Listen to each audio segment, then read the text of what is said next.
그러면 이렇게 설명하는 저는 신용등급 몇 등급이냐? 저는 2등급입니다.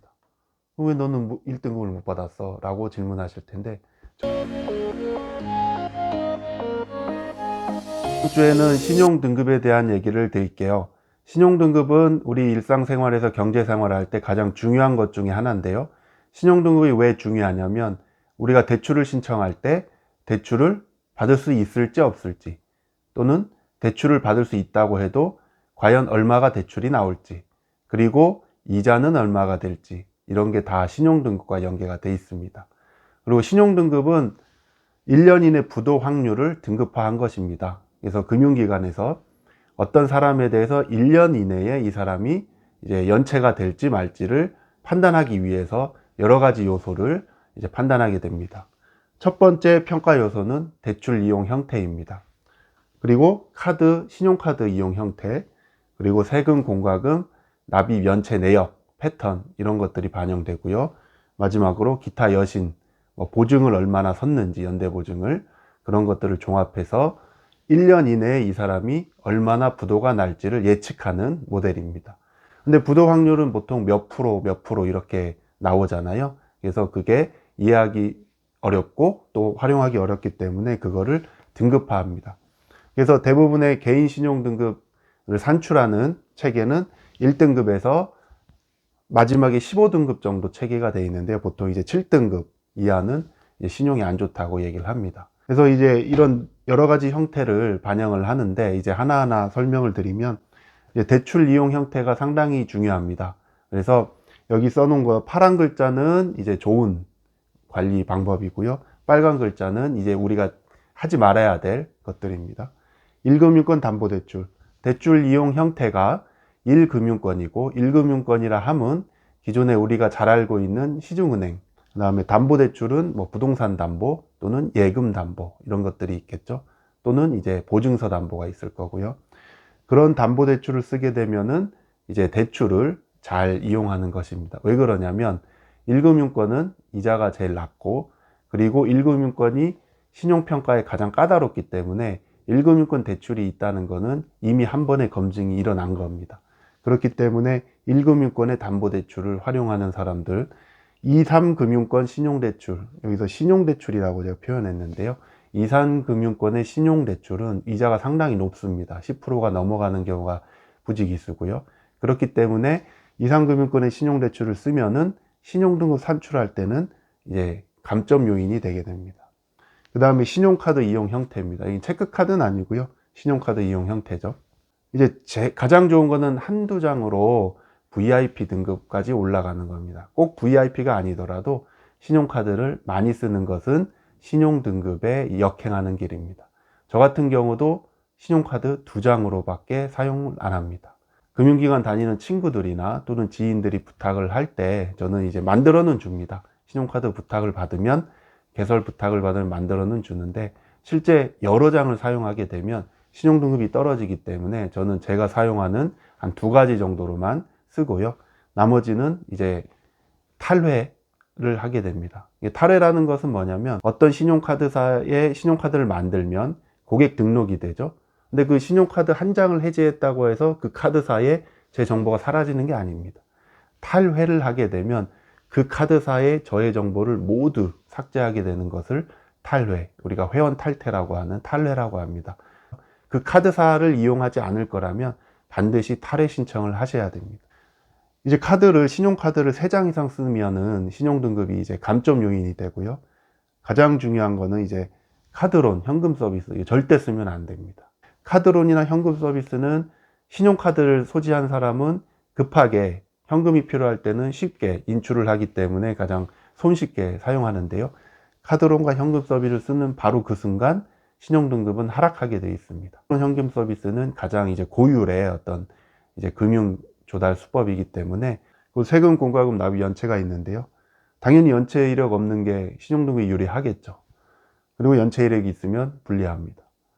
너무나 쉬운 얘기인데 상당수 많은 분들이 세금 공과금 납입을 연체하고 있습니다. 그러니까 돈이 없어서, 자금이 부족해서 연체하는 건 어쩔 수 없다고 손 치더라도, 자금이 있음에도 불구하고 납입 기일을 깜빡하던가, 또는 주소가 이전됐는데 뭐 통지를 못 받았던가, 그런 이유로 며칠, 몇십일, 또 몇 달 연체하는 경우가 간혹 있을 수 있습니다. 이런 것들도 신용등급 평가할 때 이제 반영이 되기 때문에 그런 것들은 철저하게 꼼꼼하게 해야 됩니다. 좀 귀찮더라도 어차피 낼 거면은 제때 내는 게 신용등급을 지킬 수 있는 방법이 됩니다. 그리고 기타 여신 보증인데요. 우리가 남의 뭐 빚보증 섰다, 연대보증 섰다 이런 얘기 많이 하잖아요. 뭐 당연히 요즘은 뭐 빚보증을 쓰는 분들은 없을 텐데 어쨌든 그런 연대보증을 쓰게 되면 개인의 총 여신 한도가 늘어나기 때문에 신용등급에는 좋은 영향이 없습니다. 당연히 내 대출 말고 어떤 다른 회사, 다른 사람의 보증을 쓰면은 이제 감점 요인이 되겠죠. 이런 체계로 신용등급은 산출되게 되어 있습니다. 그래서 1등급, 2등급 정도는 상당히 양호하다고 보통 보고요. 3, 4등급은 뭐 보통, 중상, 4, 5등급 사이가 보통에 제일 많은 숫자가 있고요. 6등급부터 되면은 어떤 여신을 조달할 때 은행이라든지 좀 문제가 생기게 됩니다. 그리고 이 신용등급 산출하는 회사는 한 군데가 아니고 여러 군데가 있기 때문에 회사마다 조금 체계도 다르고 똑같은 사람인데 어떤 등급 회사는 이제 4등급이 나오고 어떤 등급 산출하는 회사에서 5등급이 나올 수는 있습니다. 이렇게 해서 신용관리를 잘 하시고요. 뭐 예를 들면은 차량을 리스, 여러분들이 회사 사업 목적으로 뭐 차량을 뭐 구매를 한다 또는 리스를 한다, 렌탈을 한다, 어떤 게 유리한지 많은 질문을 합니다. 이런 신용등급 측면에서는 차량 리스하는 게 가장 안 좋습니다. 차량 리스는 캐피털에서 하잖아요. 캐피탈은 1금융권이 아니고 금융권, 2금융권으로 분리되는 걸로 알고 있습니다.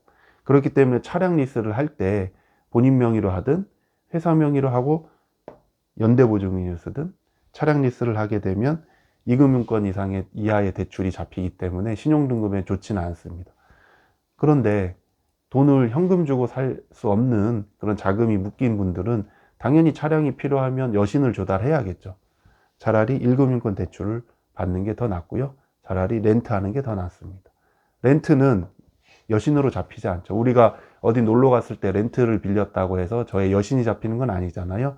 그렇기 때문에 차라리 렌트가 신용등급에는 유리하고요. 아까 카드론 현금 서비스를 말씀드렸는데 카드론과 현금 서비스를 쓰는 순간 신용등급은 떨어지게 돼 있습니다. 그 산출 로직상. 그렇기 때문에 급하게 현금이 필요할 때 카드론 현금 서비스는 절대 안 되고요. 급전이 필요한데 그럼 어떻게 하란 말이냐? 차라리 주위에서 꾸던가 또는 정 급전이 필요하면 시간은 하루 이틀 걸리겠지만 2, 3금융권에 담보대출을 받는 게 더 낫습니다. 신용등급 측면에서. 어쨌든 카드론과 현금 서비스는 쓰자마자 바로 신용등급 하락 요인이 되기 때문에 저는 항상 절대 쓰지 말라고 권유를 하고요. 제가 신용카드를 쓸 때도 카드론과 현금 서비스 한도는 항상 제로로 설정을 합니다. 카드사에 전화해서 저는 안 쓸 거니까 항상 제로로 해달라. 그리고 저는 급전이었을 때 필요할 때 어떻게 하냐면 정말로 주위에 차라리 꾸든가 아니면은 마이너스 대출을 집에 담보대출을 해놓고 급할 때 쓴다는 목적으로 차라리 1금융권 마이너스 대출을 설정해 놓는 게 가장 신용등급에서는 유리합니다. 그리고 요 얘기와 또 연결이 되는 건데요. 뭐 공과금 소액 연체 빈번하게 발생될 수 있는 경우는 있죠. 하지만 그건 제살 깎아먹기이기 때문에 귀찮고 번거롭더라도 꼭 제때 납부를 해야 됩니다.